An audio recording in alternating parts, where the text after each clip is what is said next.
Hi, I'm Alex's brother, David, and I'm here to represent him today and to read his graduation speech, which he prepared. Alex had started his graduation speech. He had 4 drafts written, each with a different flavor. We've edited them as little as possible, but as much as necessary for comprehensibility, and then combined them to read to you here. It starts. 3 years later, I look back and I feel strong. I don't really wonder where all the time went. It did not fly.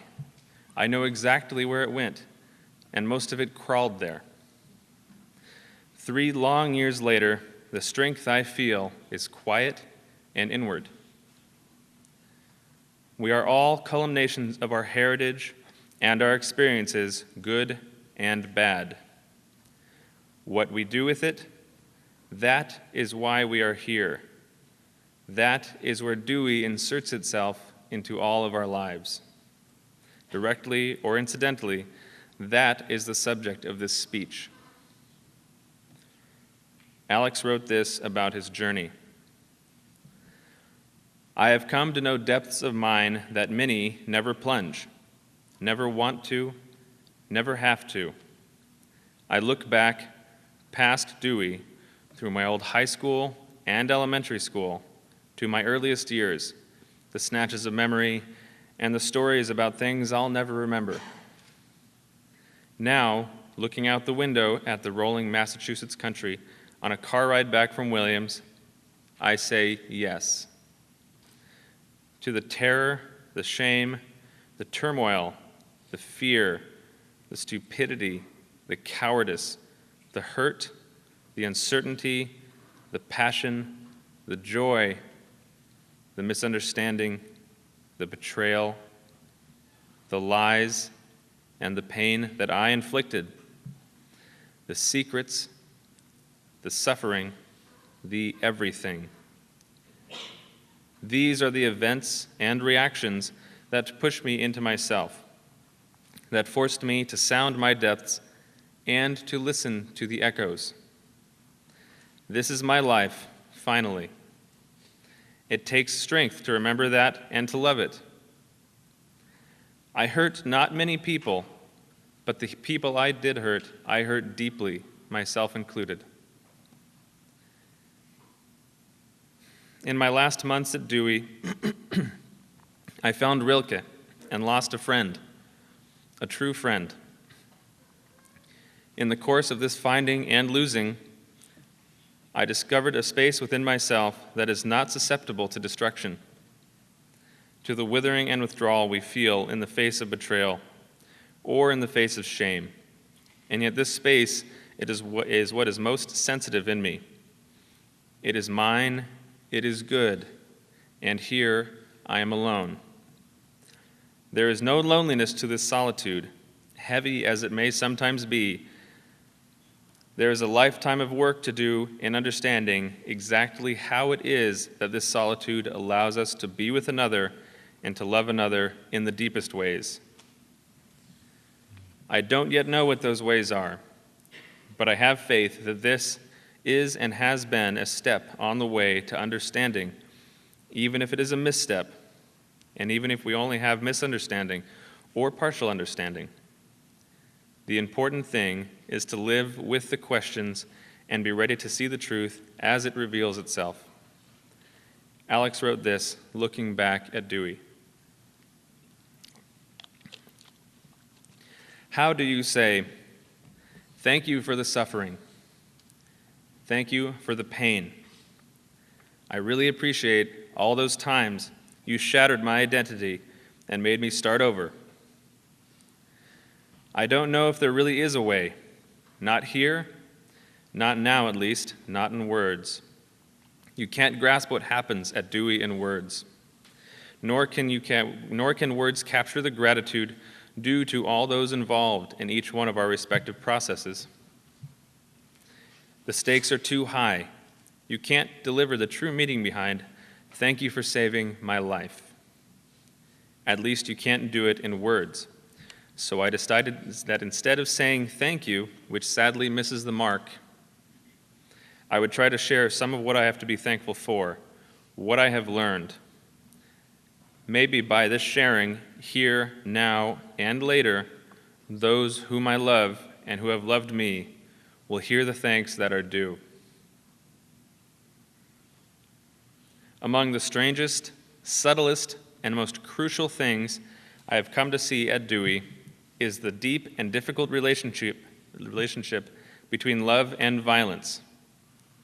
To explain, and to let Ken, Andrea, and Lisa exhale, I need to explain what I mean by violence. There are many different kinds. I will talk here about the violence of restraint, self-restraint in particular, for this is among the most powerful and strenuous forms of violence and occurs most significantly in acts of love. Parents, you especially know what I'm talking about. This is the inward force you exerted every time you called Ken or Andrea and one of them told you what kinds of mistakes your kid keeps making, what kind of dangers he or she is in, what risks he or she is facing. When he's taking his sats, Bill. Now that how he's dressed for dinner, Mark. Or how he's still groping to touch his spirit, Rodwan.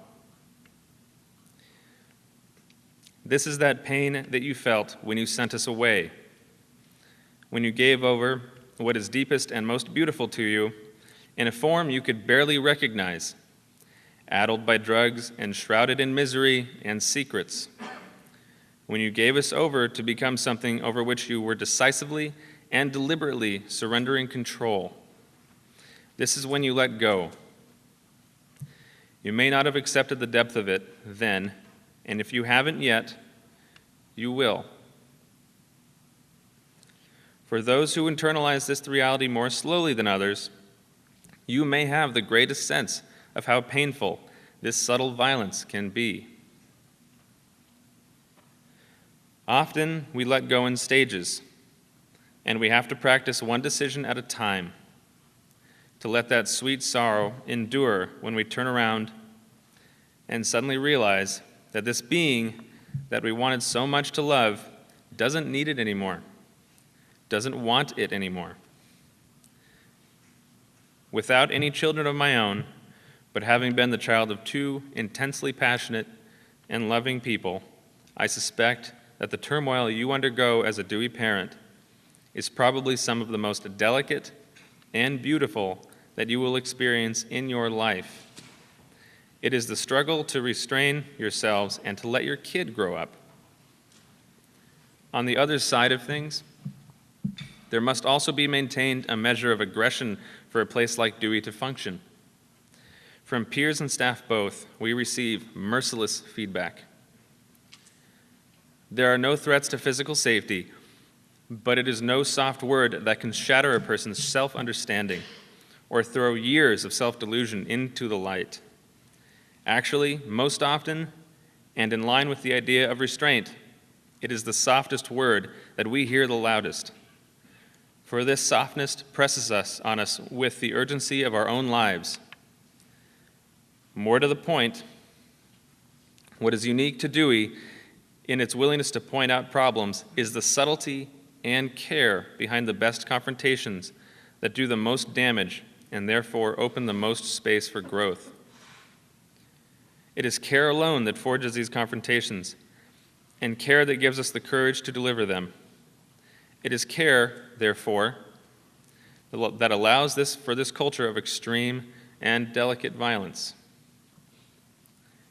Alex wrote this to the students. Hold no false hope. At the end of your stay at John Dewey, you will still be you. This wisdom may not sound like wisdom.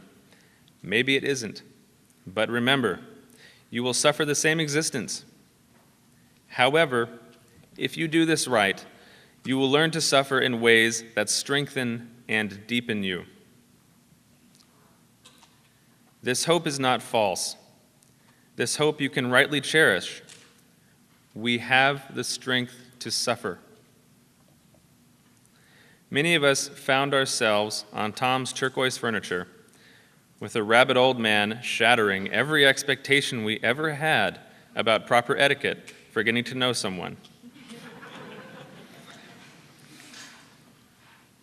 Because we lacked that faith in ourselves. We lacked the faith needed to get to know ourselves. Could we endure it? Most of us lacked it without knowing it, without having any comprehension of having faith in ourselves. In our time at Dewey, we have the chance to forge the strength to endure the truth of ourselves. We develop faith in ourselves. We may discover ourselves slowly, but when rebuilding, this is the critical moment. I am speaking now to certain individuals. Some of you are here today. Some of you are not. I am speaking to myself. Do not resign yourself to suffering. Trust your pain. There is depth in it. Let it evolve. Do not bury it or hide from it. Share it when it is ready. Share it along the way. In either case, be sure not to crush it. But I repeat, do not resign yourself to suffering. You know the experience of surrender. You know defeat. You have seen the edge. Some of you have stepped back, and some of you may be there still. You know what it means to shoulder pain, at least those of you who remain in this room, who remain in the struggle, and for this I thank you, those special few. For those of you who linger at the edge, have faith. I promise you, you have the strength to suffer. Truly, it may get worse, and I hope it does. Because the deeper and sharper it becomes, the more clearly you will see how strong you really are. Many of us did not understand the meaning of surrender, how easy it is to slip off the edge, for both of these terms amount to one thing: abandoning or neglecting our suffering. Looking for a way out, not for a way through. If you sat on that turquoise furniture and had that rabid old man cut you open with his surgery, blue eyes cut you open, looking for truth, you will have experienced this definition. You will have seen the edge and gone over it, even if you did not understand the meaning of your surrender. You have the strength to suffer. You have the strength to say yes and to follow through. Do not resign yourself to suffering or look for ways out of it. Go through it. Say yes to knowing who you are. Surrender to suffering as you find the depths of yourself and rebuild.